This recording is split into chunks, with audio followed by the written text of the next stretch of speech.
السلام علیکم دوستو، امید کرتا ہوں کہ آپ سب خیریت سے ہوں گے۔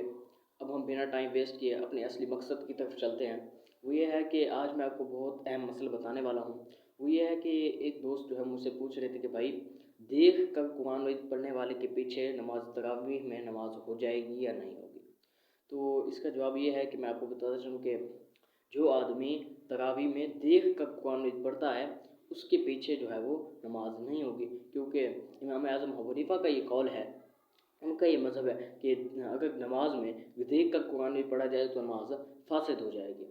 ہاں، یہ اور مسئلہ ہے کہ اگر کوئی آدمی جو ہے وہ امام شافعی رحمۃ اللہ کی تقلید کرتا ہے، یعنی اب ان کی شریعت میں جو ہے وہ دیکھ کر قرآن مجید پڑھنے میں سے نماز میں جو ہے وہ نماز فاسد نہیں ہوگی، تو اس کی جو ہے وہ اس امام کے پیچھے ہو جائے گی۔ لیکن جو آدمی حنفی تعلق رکھتا ہے، حنفی عقیدہ رکھتا ہے، اس کے پیچھے نہیں ہوگی۔ اسے چاہیے کہ کوئی اور مسجد جو ہے وہ منتخب کر لے جو کہ حنفیہ کی ہو، حنفی عقیدے کی ہو، تو اس میں جو ہے وہ چلا جائے، نماز پڑھ لے۔ جو آدمی امام شافعی کا مذہب رکھتا ہے اس کی جو ہے وہ اس کے پیچھے ہو جائے گی، کیونکہ شریعت کا یہ ہے، یہی قانون ہے کہ جب ایک امام کی پیروی کرے تو تمام مسائل میں صرف اسی امام کی پیروی کرنی چاہیے۔ اب یہ نہ ہو کہ آدھے مسائل میں جو ہے ایک امام کی پیروی کی اور آدھے مسائل میں جو ہے وہ دوسرے امام کی، تو ایسا بالکل نہیں ہے۔